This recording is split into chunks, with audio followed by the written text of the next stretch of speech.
రోజంతా కష్టపడి బ్లౌజులు కుడుతున్నారు. ఆర్డర్లు కూడా వస్తున్నాయి. కానీ నెల పూర్తి అయిపోయిన తర్వాత చూస్తే చేతిలో డబ్బు మాత్రం అస్సలు మిగలడం లేదా? అయితే సమస్య మీకు పని రావడం కాదేమో, మీరు చేస్తున్న ఈ 7 చిన్న తప్పుల్లో ఏదో ఒకటి కావచ్చు. ముఖ్యంగా 5వ తప్పు చాలామంది టైలర్లో తెలియకుండానే చేస్తున్నారు. అది ఏంటో ఈ వీడియోలో చెప్తాను, కాబట్టి ఈ వీడియోని చివరి వరకు చూడండి. Hello, hi everyone, welcome back to my channel Parveen tailoring and blogs. నేను మీ పర్వీన్ని. ఈరోజు వీడియోలో వచ్చేసి థంబ్నెయిల్లో మీరు చూసే ఉంటారు, దాని గురించి మాట్లాడుతూ కొన్ని టిప్స్ని మీతో షేర్ చేసుకుంటూ ఉంటాను. ఇందులోనే డిజైనర్ బ్లౌజ్ని ఏ విధంగా స్టిచ్చింగ్ చేసుకోవాలి, క్యాన్వాస్ మీద ఎలా స్టిచ్చింగ్ చేసుకోవాలి అనేది కూడా చూపిస్తాను. అలాగే దీంట్లో మీకు ఏమైనా డౌట్స్ ఉంటే కనుక కామెంట్లో చెప్పడం అయితే అస్సలు మర్చిపోవద్దండి. అలాగే దీని ఫుల్ వీడియో కావాలి అంటే కనుక మన లైవ్లో కూడా ఉంది, అందులో మీరు ఎక్స్ప్లెయిన్ చేసిన వీడియో అయితే ఉంది, అందులో వెళ్ళి చూడొచ్చు అనమాట. టైలరింగ్లో మనకి పని బాగా రావడం ఒక్కటే సరిపోదు, మనం కష్టపడిన డబ్బు మన చేతిలో మిగలాలి. కొంతమంది టైలర్లు రోజంతా పని చేస్తారు, చాలా ఆర్డర్లు కూడా చేస్తారు, కానీ లెక్క వేసుకుంటే లాభం చాలా తక్కువగా ఉంటుంది. ఎందుకంటే మనం పని చేసేటప్పుడు ఛార్జీలు, టైం, మెయింటెనెన్స్, మెటీరియల్స్, చిన్న చిన్న ఖర్చులు ఇవన్నీ సరిగ్గా లెక్కల్లో పెట్టాం. అందుకే ఈరోజు టైలరింగ్లో లాభం రావాలంటే మార్చుకోవాల్సిన 7 విషయాలు చూద్దాం. అది ఖచ్చితంగా వీడియోని వాచ్ చేయండి. అలాగే ఇది ఫ్రంట్ పార్ట్ నెక్ని కటింగ్ చేసి స్టిచ్చింగ్ చేస్తున్నాను. అది ఇంకొకటి వచ్చేసి బ్యాక్ పార్ట్ది కటింగ్ చేసింది ఇంతకుముందుది. ఇప్పుడు దీనిని అటాచ్ ఏ విధంగా చేయాలి బ్లౌజ్ మీద అనేసి మీరు చూడండి. తర్వాత మనం మార్చుకోవాల్సిన దాంట్లో మొదటిది, ప్రతి పనికి ఒకే రేటు పెట్టడం, ఒకే రేటుకి అన్ని బ్లౌజులు కుట్టడం మనకి నష్టం తెచ్చి పెట్టవచ్చు. నార్మల్ బ్లౌజు ఒకే రేటు, డిజైనర్ బ్లౌజు ఒకే రేటు, ప్రిన్సెస్ కట్ ఒక రేటు, హెవీ ఫినిషింగ్ ఉన్నది ఇంకో రేటు, అలా చెప్పాలి. పని ఎంత ఉందో బట్టి దాన్ని బట్టి ఛార్జ్ అయితే ఉండాలి. మన పని పెరిగినప్పుడు ఛార్జెస్ కూడా దానికి తగ్గట్టుగానే ఉండాలి కదా. మనం అలా లేకుండా జస్ట్ మనము నార్మల్ బ్లౌజ్కి 250 తీసుకుంటున్నాము, ఏ నెక్ పెట్టుకున్నా ఒకే రేట్ ఉంటుంది అనేసి చెప్తారు చాలామంది. ఒక కస్టమర్ నా దగ్గర కూడా సేమ్ ఇదే మాట చెప్పారు. తన దగ్గర డిజైన్ అయినా ఒకటే రేట్ అంట, నార్మల్ బ్లౌజ్ అయినా ఒకే రేట్ అంట. అలా ఎలా కుడతారండి? మిగతా టైలర్స్కి కూడా మనం ఛార్జీలు తక్కువ అంటే వాళ్ళు చెప్తే కనుక మనకి లాస్ కదా, అది అన్నమాట. అలాంటివి చిన్న చిన్న పొరపాట్లు అయితే చేయకండి. అన్నీ ఒకే రేటు చెప్తే మన సమయం కూడా వేస్ట్ అయిపోతుంది, వృధా అయిపోతుంది, అందులో డబ్బులు కూడా మనకి మిగిలవన్నమాట. ఓకేనా? ఇందులో సెకండ్ది చెప్తాము. చిన్న చిన్న ఖర్చులను లెక్కల్లో పెట్టుకోవడం అంటే thread, lining, canvas, hooks, piping, needle, electricity, ironing, ఇవన్నీ చిన్న ఖర్చుల్లా అనిపిస్తాయి, కానీ నెల మొత్తం కలిపితే మంచి అమౌంట్ అవుతుంది. అందుకే ప్రతి టైలర్ ఒక చిన్న నోట్బుక్లో రోజువారీ ఖర్చులు రాసుకుంటే చాలా ఉపయోగం.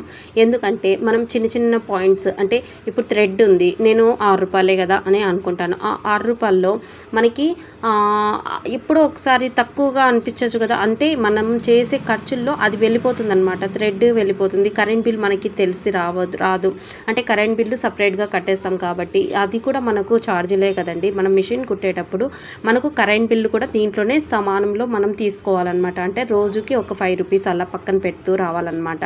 కరెంట్ బిల్లుకి ఒక 5 రూపీసు, అలాగే థ్రెడ్కి ఒక 6 రూపీసు, అలాగే మనం క్యాన్వాస్కి 20 రూపీస్ క్యాన్వాస్ పడేది మనకి ఒక పేపర్ షీట్ వచ్చేసి, మీటర్ షీట్ వచ్చేసి మనకి 20 రూపీస్ పడుతుంది.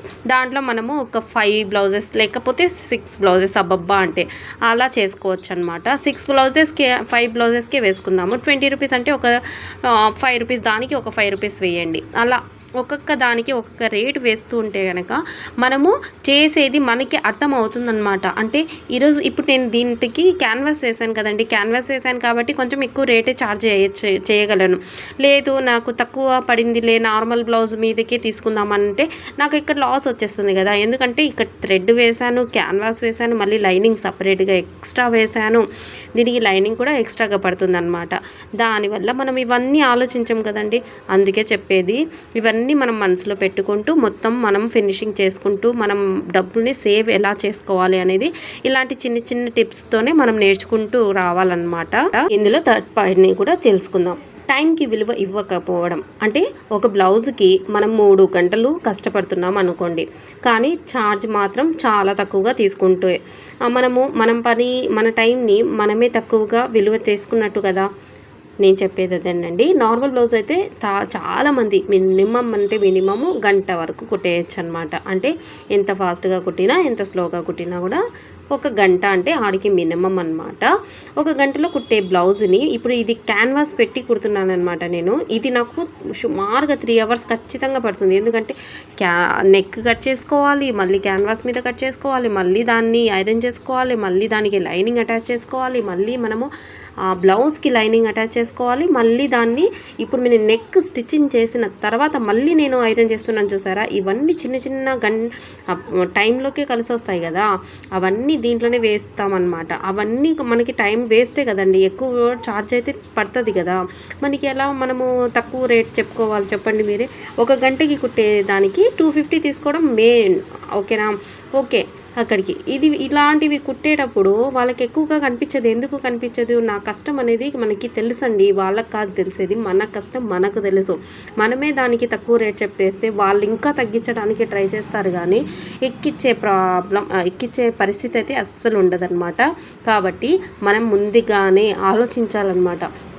ఒక డిజైన్ కుడుతున్నాము, ఒక గంట పడుతుందా లేకపోతే 2 గంటలు పడతాయా అనేసి మనమే ఐడియా చేసుకోవాలన్నమాట. అంటే వాళ్ళకు చెప్పక ముందు, అంటే ముందు కుట్టక ముందు చెప్తే వాళ్ళు ఏదో ఒకటి చెప్తారు, మన దగ్గర లేదులే అనేసి అయినా చెప్తారనమాట. బట్ ముందుగానే తక్కువ రేట్ అయితే అస్సలు ఒప్పుకోవద్దండి ఫ్రెండ్స్. అందుకే ప్రైస్ ఫిక్స్ చేసేటప్పుడు క్లాత్ కాస్ట్ మాత్రమే కాదు, మన టైం, వర్క్, ఫినిషింగ్ కూడా గుర్తుపెట్టుకోవాలి. అదంతా గుర్తుపెట్టుకోకపోతే మనం టైం వేస్ట్ అయిపోతుంది, అలాగే మన డబ్బులు కూడా సేవ్ అనేది అస్సలు చేసుకోలేము. 350 400కి చేసే బ్లౌజ్ మనము 250 తీసుకుంటే అక్కడ మనకి ఏమొస్తుందండి, ఇంకా అంతా దాంట్లో వెళ్ళిపోయినట్టే కదా. ఇప్పుడు ఇందులోనే మనకు 4th టిప్ని తెలుసుకుందాం. అందరికీ ఒకే రీతిగా డిస్కౌంట్ ఇవ్వడం.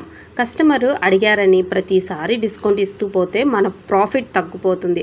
ఒక్కసారి డిస్కౌంట్ ఇచ్చామంటే ఇంకా తర్వాత కూడా అదే రేటే ఎక్స్పెక్ట్ చేస్తారు వాళ్ళు. అందుకే డిస్కౌంట్ ఇవ్వాలంటే కూడా ముందుగానే మనకి ఎంతవరకు పాసిబుల్ అనేది నిర్ణయించుకోవాలి. కస్టమర్కి గౌరవించడం వేరు, మన పనికి విలువకు లేకుండా చేయడం వేరు. అంటే మనం చెప్పాలి దాంట్లో. ఇప్పుడు ఇదే బ్లౌజ్ నేను స్టిచ్చింగ్ చేస్తున్నాను, దీనికి 400 ఛార్జ్ చేస్తామనుకోండి.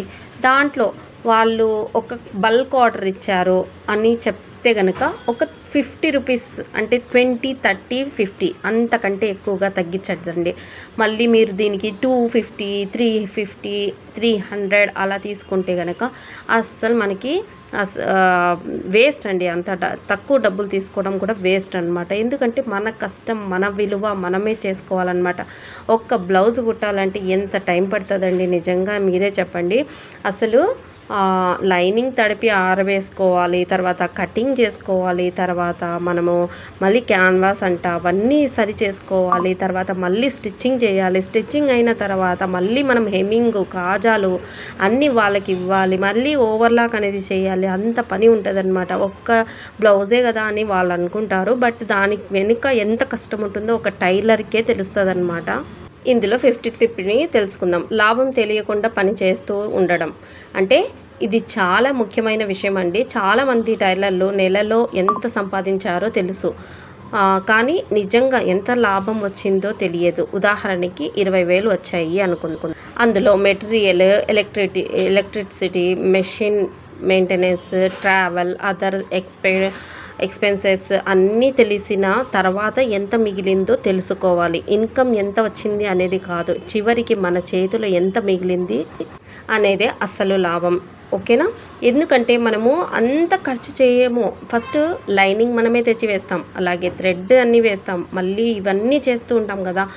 మనము ఇంకొకటి లైనింగ్ మన దగ్గర లేకపోయినా బజార్కి వెళ్ళి మరీ తెస్తామన్నమాట. ఆ ఆటో ఖర్చులు ఎవరు ఇవ్వాలండి? ఆటో ఖర్చు కూడా మన మీదకే కదా. అది కూడా మనం దీంట్లోనే వేసుకోవాలన్నమాట. అంటే మనం లెక్కాచారంలో వేసేటప్పుడు ఇది మనకి ఇంత పోయింది అంటే కరెంటు బిల్లు తీసేయాలి, థ్రెడ్స్ తీసేయాలి, క్యాన్వాస్ అనేది తీసేయాలి, ఐరన్ చేసింది కరెంట్ అది పక్కన తీయాలి, తర్వాత ఆటో ఖర్చులు, లైనింగ్ మనమే తెచ్చాము, అదంతా తీసిన తర్వాతనే మిగిలిన దాంట్లోనే మనకి మన డబ్బులు అనమాట. ఇప్పుడు దీంట్లో 6th టిప్ అనేది తెలుసుకుందాం. ఒకసారి ఎక్కువ ఆర్డర్స్ తీసుకోవడం. ఎక్కువ ఆర్డర్స్ వస్తే మనకి చాలా సంతోషం ఉంటుంది, కానీ కెపాసిటీకి మించి ఆర్డర్లు తీసుకుంటే డెలివరీ లేట్ అవుతుంది. ఎందుకు మనము డెలివరీ ఇవ్వాలి అనుకున్నప్పుడు మనము ఖచ్చితంగా మనము ఎంత తీసుకుంటామో అంతే తీసుకోవాలి, కానీ ఎక్కువగా తీసుకోకూడదండి. స్ట్రెస్ ఎక్కువ అయిపోతుంది, టెన్షన్ ఎక్కువ అయిపోతుంది. అవన్నీ మనకు అవసరమా? అందుకే చెప్పేది చాలా తక్కువ కాస్ట్ తీసుకోండి. కస్టమర్ కంప్లైంట్స్ వస్తాయి, మన స్ట్రెస్ పెరుగుతుంది, క్వాలిటీ తగ్గిపోతుంది. అందుకే ఎన్ని ఆర్డర్లు తీసుకోవాలో మన పని స్పీడ్కి తగ్గట్టుగా నిర్ణయించుకోవాలి. ఓకేనా? ఇందులో 7th టిప్ని తెలుసుకుందాం. మనకి వచ్చిన డబ్బంతా వెంటనే ఖర్చు చేయడం, ఇది కూడా చాలా ముఖ్యమైనదండి. టైలరింగ్లో ఒక మంచి ఆర్డర్ వచ్చింది అంటే వచ్చిన మొత్తం డబ్బుని ఇంటి ఖర్చుల్లో కలిపేయకుండా కొంత అమౌంట్ బిజినెస్ కోసం పెట్టుకోవాలి, మిషన్ మెయింటెనెన్స్ కోసం పెట్టుకోవాలి, కొంత టూల్స్, మెటీరియల్స్, ఫ్యూచర్ ఇన్వెస్ట్మెంట్, ఇలా కొంత అమౌంట్ పక్కన పెట్టుకుంటే మన బిజినెస్ నెమ్మదిగా గ్రోత్ అవుతుంది. ఓకేనా? ఇలా నేను కూడానండి మిషన్లో వచ్చిన అమౌంట్తోనే పెద్ద మిషన్ కూడా తీసుకున్నాను, జాక్ F6. ఇది నా సొంత డబ్బులతో తీసుకున్న మిషన్ అండి. కాబట్టి టైలరింగ్లో లాభం రావాలంటే ఎక్కువ గంటలు పని చేయడం ఒక్కటే సొల్యూషన్ కాదు. మనం చేసే పనికి ఇది సరైన ఛార్జ్ పెట్టాలి, ఖర్చులు లెక్క పెట్టాలి, మన టైంకి వాల్యూ ఇవ్వాలి. ముఖ్యంగా వచ్చిన డబ్బుల్లో నిజంగా ఎంత లాభం మిగిలిందో తెలుసుకోవాలి. మీరు టైలరింగ్ చేస్తుంటే ఈ 7 టిప్స్ విషయాల్లో మీకు ఎక్కువ ప్రాబ్లం ఏంది? కామెంట్లో ఒక్కటి చెప్పండి. ఈ వీడియో ఉపయోగపడితే లైక్ చేయండి. ఇలాంటి tailoring plus customers business tips కోసం మా ఛానల్ సబ్స్క్రైబ్ చేసుకోండి. మళ్ళీ ఇంకొక యూస్ఫుల్ వీడియోతో కలుస్తాము. Thank you. అలాగే ఈ బ్లౌజ్ డిజైన్ కావాలి అంటే కనుక ఎక్స్ప్లెయిన్ చేస్తూ చెప్పాను, లైవ్లో ఉంది, ఒకసారి వెళ్ళి చూడండి.